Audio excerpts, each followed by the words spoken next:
Sentire Media.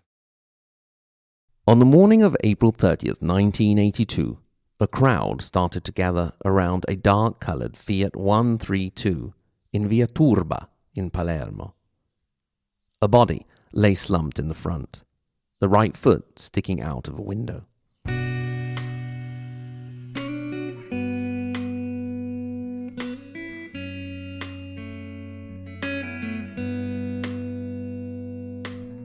Who is it? People started to ask. Police Commissioner Antonio Cassarà whispered the answer to a young magistrate, Giovanni Falcone. It's Pio La Torre. Falcone passed on the information to his friend and colleague, Paolo Borsellino. It's Pio La Torre. He, in turn, passed it on to another magistrate, Rocco Chinnici. It's Pio La Torre. None of the men seemed surprised. Within 3 years, 2 of the 4 men would also be dead.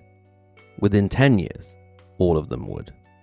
Killed by the same mafia that had just killed the leader of the regional Communist Party, Pio La Torre. He was killed along with his friend and collaborator, Rosario Di Salvo, by a mafia hit team with a Singer 45 and a Thompson machine gun. It was the peak of Cosa Nostra's war against the state, the organization flexing its muscle, showing its brute strength. At the same time, it would also inadvertently and finally galvanize the institutions to equip themselves with the tools they needed to fight the Sicilian mafia.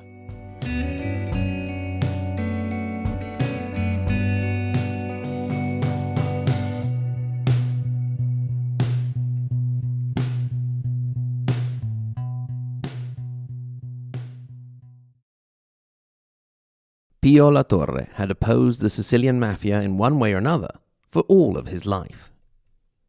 He was born on Christmas Eve, 1927, in a district of Palermo known as Altarello di Baida, to a poor farming family with 4 other children that had neither running water nor electricity.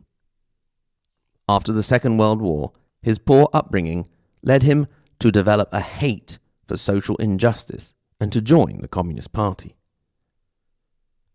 The years between 1945 and 1950 in Sicily were characterized by the struggle of the poor farmers to see their rights recognized, according to the recently passed Gullo decree. This law, which bore the name of the agriculture minister at the time, set out a series of rights and more lands for farmers. Obviously, as history teaches us, the rich and powerful landowners were not pleased at all about this. So, out of exasperation, the farmers started to organize, thanks also to the trade unions and the Communist Party, the occupation of non-cultivated lands. At first, these occupations were cause for celebrations, but tensions soon rose, and on the 29th of October 1949, in a town called Melissa, in the southern Italian region of Calabria, violence broke out, and the authorities killed 3 people, including a woman and a child. On that same day, Pio La Torre married Giuseppina Zacca. The two would stay together until that fateful 1982.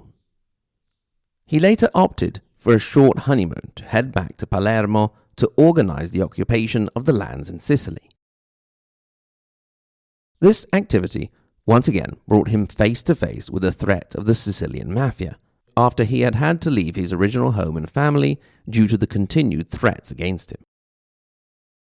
Among the landowners were many mafiosi, such as the landowner of the Strasato estate, Luciano Liggio, who would rise to prominence in the organization and be one of those responsible for the violent bloodshed of the late 70s and early 80s.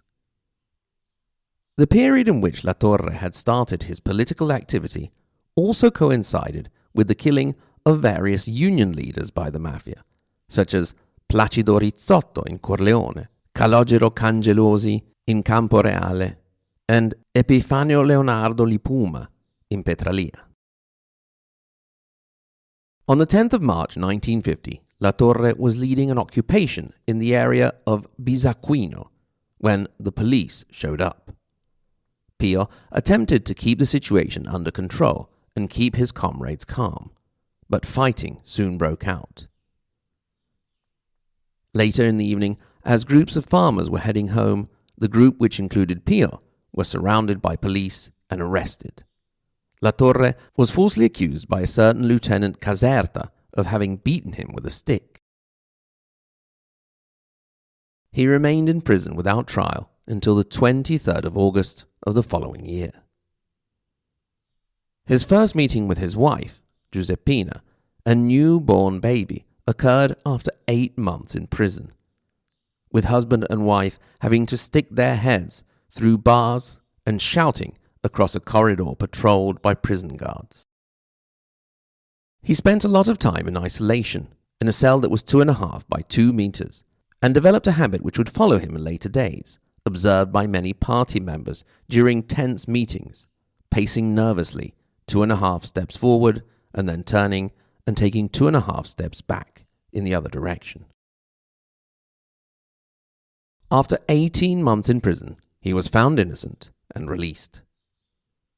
In the end, the campaign of occupation yielded little results, with only a few farmers managing to harvest what they had sown in the occupied lands. La Torre's activities continued, and in 1962 he was elected among the opposition on the Palermo City Council. The 50s and 60s are known in the history of the city as the years of the sack of Palermo, a time in which the mayor, Salvo Lima, known as the Friend of Friends for being a go-between for Cosa Nostra and the political establishment, declared that Palermo is beautiful, let's make it more beautiful, and proceeded to destroy vast stretches of nature and beaches, covering them with concrete. In a period of only 4 years, 4,205 building permits were issued. In a single month, 3,011 of them were issued to 5 pensioners who on paper were destitute. All public tenders went to a single company. Among the partners was Francesco Ciccio Vassallo, a man who became the most prolific contractor in Palermo, but could not even sign his own name. Another partner was, of course, the mayor himself, Salvo Lima. In a short period, every inhabitant of the city became surrounded by 295 square meters of concrete. The excuse was that housing was needed for the growing number of inhabitants. The truth was that the mafia had found a way to get very rich. One of the few voices to sound out against the devastation was that of Pio La Torre. But for now, he was more of a nuisance than a threat, especially when you had the Catholic Church, with Cardinal Ernesto Ruffini, chiming in to claim that all was being done for the good of the poor citizens and that the mafia was just an invention of the communists to harm the image of the Christian Democrats in power. The end of the 60s saw Pio La Torre rise in the ranks, passing to the regional assembly and becoming head of one of the main trade unions and the regional secretary of the Sicilian Communist Party.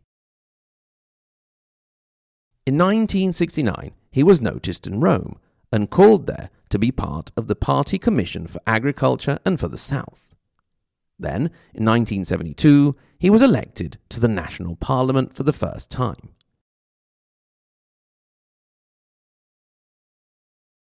He became a member of various commissions, but perhaps more importantly, due to his in-depth knowledge of the mafia, he became part of the Anti-mafia Commission and worked to help the implementation of Anti-mafia Law 575 of 1965, but also to introduce a new article in the Penal Code, the 416 bis. This was a groundbreaking law. It prohibited those associated with the mafia from holding public office. And most of all, it hit the mafia where it really hurt, setting out the compulsory seizure of assets deriving from mafia-related activities. It also, very importantly, established the crime of associazione mafiosa, meaning that it was illegal to simply be a part of the organization. Once the tools had been created, Pio La Torre had no fear of naming names, such as his famous accusation of Vito Ciancimino, councillor for public works in Palermo from 1959 to 1964 and later mayor of the city until 1975.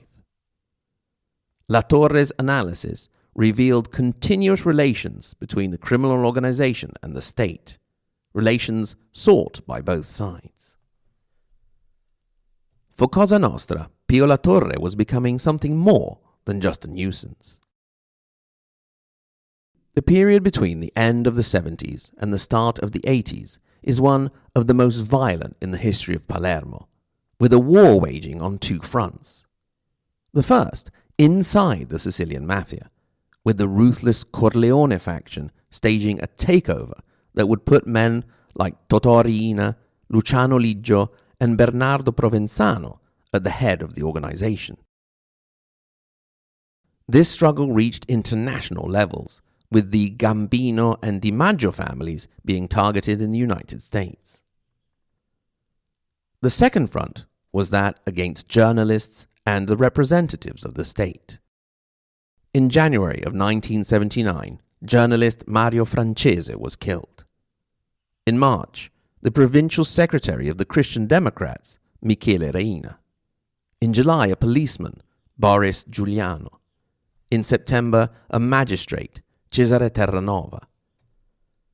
1980 opened with the killing of Piersanti Mattarella, the Sicilian regional governor, brother of the current president of the Republic as we record, Sergio Mattarella, whose arms he died in. In May, Emanuele Basile, another policeman. In August, Gaetano Costa, another magistrate, and so on. It is in this climate that Pio La Torre felt compelled to go back to Palermo in 1981. Almost immediately upon his return, he had a new battle to fight. The national government was in talks with NATO officials to install a nuclear missile installment in the Sicilian town of Comiso. La Torre helped to organize a protest march that saw possibly up to 100,000 people diverge on the town, combined with a petition which was immensely successful and ended up causing the Italian authorities to change their mind about the installation. It was likely that, had the plans gone through, it would have meant a lot of business for the mafia. In the same period, La Torre started to turn his attention to his own political organization, starting a file on possible connections between the left-wing cooperatives and Cosa Nostra. This particular file would disappear shortly after his death. On the 30th of April, 1982, Pio La Torre and his friend and collaborator Rosario Di Salvo headed to party headquarters in Via Turba. When they arrived, two high-powered motorcycles drew up on either side of their car and started to riddle them with bullets. La Torre was killed instantly. Di Salvo had time to grab his own handgun and get 5 shots off before he too was killed. 25 years later, on the 12th of January 2007, the appeals court in Palermo issued the last of a series of verdicts which incriminated Giuseppe Lucchese, Nino Mannia, Salvatore Cucuzza, and Pino Greco for the killings.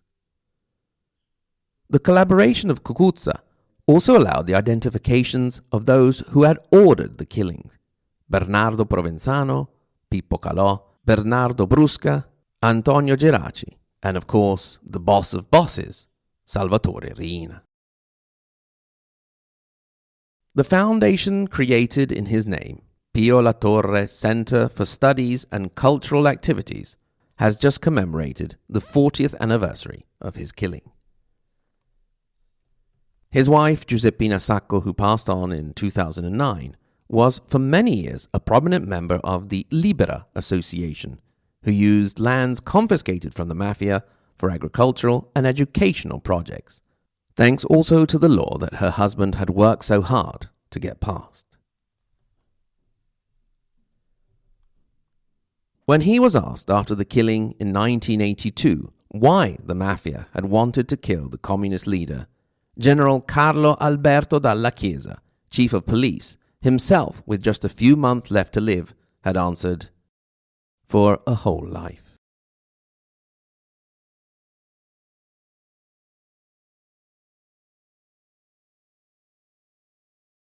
Thank you for listening to this episode. Remember that although the mafia in its various forms, for example the Calabrian 'ndrangheta, is alive and well and very powerful, they are not invincible, and you too can do your part. For example, by supporting the Libera Association or buying their products from the lands liberated from the mafia. You could also, for example, look up the work of Italian journalist Anna Sergi, currently researching in the United Kingdom. Remember, you can get in touch. hello@ahistoryofitaly.com. This is an episode of A History of Italy podcast of the Anti-mafia Martyrs series to commemorate the 40th anniversary of the death of Pio La Torre on the 30th of April 1982. Once again, thank you very much for listening, and until next time, fanculo alla mafia.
Sentire Media. Hey, podcast producers and show hosts. Do you want to join a podcast network that celebrates all things Italian? At Sentire Media, we understand the allure of Italy and its unique culture. Our devoted team of hosts and producers are all driven by their shared passion for Italy. And we work tirelessly to create the best lifestyle podcasts and content that will whisk you away to the very heart of Italy. With us, you can savor the mouth-watering flavors, get lost in the stories from the past, break down the cultural barriers, and truly immerse yourself in the vibrant traditions of this intoxicating country. If you have a great podcast idea or are already in production and would like to join Sentire Media, head over to sentiremedia.com, that's SENTIRE media.com, and find out how to submit your show.